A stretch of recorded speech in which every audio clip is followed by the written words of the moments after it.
options are solid state and true timber, as well as... It's noticeable to me that when I use a 4K mouse, it just feels more responsive. You can go as fast as you can, just without trying to go on.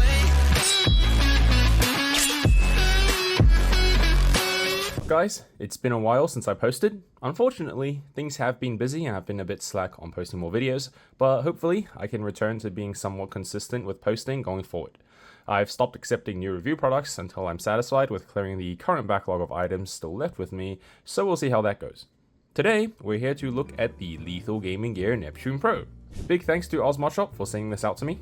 Moving into the quick summary, this is my favorite speed pad on the market, period. It's been slept on for far too long, and I really do hope more of you guys can pick one up to try. If you are looking for a speed pad, I think you can just stop watching this video and buy one. Just buy it. This pad is a Lethal Gaming Gear Pro Series pad, so needless to say, it nails all of the build and quality of life aspects, whether that be base, stitching, and so on. The pad feels very slightly textured in the best way possible, and the pad works absolutely flawlessly with arm sleeves, even on hot, humid days like today, where it is over 30 degrees in my room right now, and I really wish I had aircon in my room. Unfortunately, I can't say the same for some of the other pads I brought out as comparison, that they work just as well. This pad is quite unique in terms of dynamic versus static friction, so I'll talk a bit about that later as well. Overall, it definitely is what I would consider a speed pad, but on the slower end of the speed pad spectrum. Moving into details, features, and unboxing. The Neptune Pro comes shipped inside of a flat packaged envelope, which I won't bother showing you guys because it's not even going to fit on the camera. I'm sure you've all seen enough LGG packaging in the past anyway. This specific unit I have here is 500 by 500 by 4 millimeters thick, and it's in soft. There are 3 sizes and 3 hardnesses available, being 490 x 420 rectangle, 500 by 500 square, and lastly a 1000 by 500 desk pad version. All of them are 4 millimeters thick. The 3 hardnesses are firm, or as some may call it mid, soft, and X-soft. But do note the desk pad is only available in soft and X-soft, no mid for that. And that one also comes rolled up in a tube rather than a flat envelope. Now, I believe the Neptune Pro is only offered in this dark grey color, which might still look black to some, but it exudes a luxurious carbon matte black vibe when you see it in person, so it looks extremely clean and fits on any desk, fits into any setup. An additional key note is that LGG themselves have added a description on their website saying not to use dot skates on this pad, and they've also recommended using regular core pads, not air or control, for the best experience. So perhaps that's also one reason I have such a positive experience with the Neptune Pro, because if you do know me and you've been a long-term follower of this channel, or you just know me in general, you'll know that I'm a heavy advocate for larger skates and also using core pads. Now, this pad is available at Ausmodshop for 100, 110 or 190 AUD, 55, 60 and 110 USD from Lethal Gaming Gear for each respective size increment. Now moving to the base is made of Japanese poron. Little needs to be said here regarding base, it sticks flawlessly to any table surface. Regarding the actual firmness, this soft unit sits comfortably as what I would consider to be a true soft unit. Now, given the definition of soft and X-soft vary between brands, and also the tightness of the surface weave itself also contributes to the perceived firmness, the Neptune Pro is a true soft.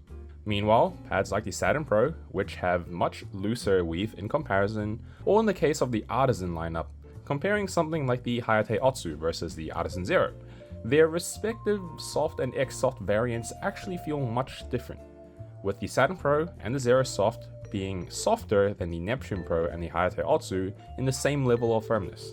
Now, you shouldn't encounter any base plate scratching effects while pushing into the Neptune Pro Soft, even with smaller skated mice, which is when your skates dig too deep into the pad that the actual bottom plate is now in contact, like the plastic is now scratching against the pad too. Now going on to stitching, there is a beautiful thin stitched edges at equal or below the surface of the Neptune Pro. There is no issues here. Texture is where the Neptune Pro gets interesting. Now, this pad has an extremely dense and tight weave, but it's not smooth to the touch in the conventional sense of smooth pads such as the Gecko, the P51 or the Saturn Pro, as this still does have a bit of texturing. However, the texturing is also extremely minor, where you can barely even feel it under the skates, but it's still there just right. On the other hand, the pad feels very, very smooth on your skin. A funny contrast in this case would be the Artisan Zero, given that the Artisan Zero is supposed to be a smooth cloth pad, but it actually feels really rough. Now, additionally, the Neptune Pro does actually feel very clothy in a good way, rather than being something like a windbreaker style of being artificial. So I'll bring out the Infinity mice pads after, and you'll hear me rub my sleeve and you'll see that. The Neptune Pro, in terms of raw feel, is just one of the best pads I've ever used. And I arguably put this texture in the same tier as Gecko or P51, even preferring it over them in some cases, and if you know me, that means something. The weave combined with the base of the pad makes it heavily heat, humidity, and sweat resistant, so that you get much higher levels of consistency and glide in different situations and environments compared to the other pads around. Needless to say, this pad works perfectly with arm sleeves. But note, I am only testing with the Lizard Skins Performance arm sleeve, because no other sleeves are really just worth trying at this point.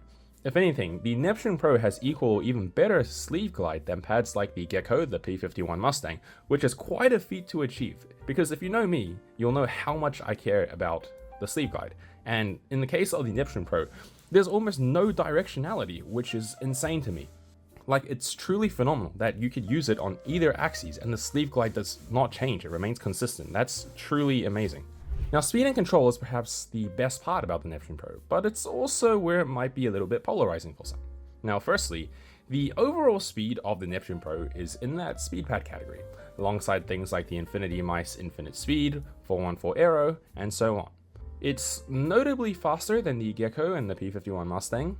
Things like the Hayateotsu and Hien make for some interesting comparisons, but given the effect of sleeve or skin friction on those pads, which is drastically higher than the Neptune Pro, they still feel overall a little bit slower than the Neptune Pro in practice and during use, or to me at least.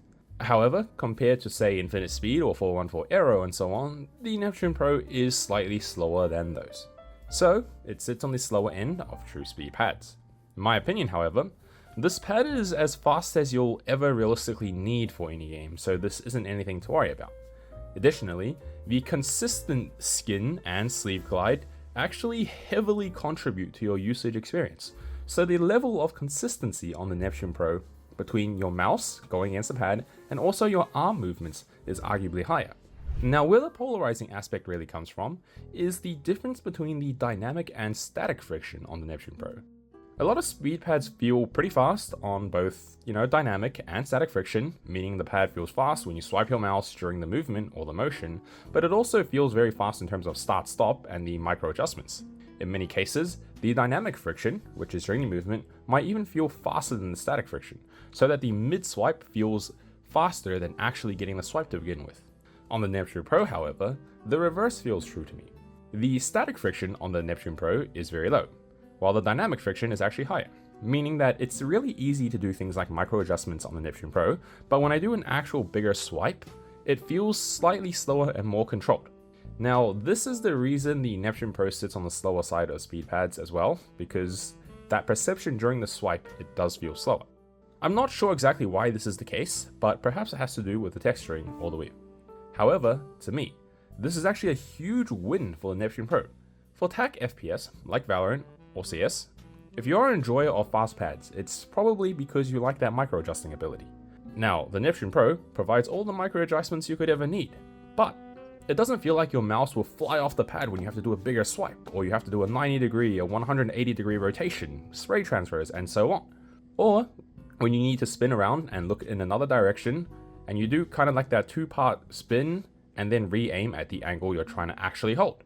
For fast-paced games like Overwatch, Marvel Rivals, and so on, once again, you get really good micro adjustments and minor left-right tracking, but also a slightly more controlled experience for a speed pad when doing consistent motion tracking, making it extremely enjoyable for hit scan and aim-based characters.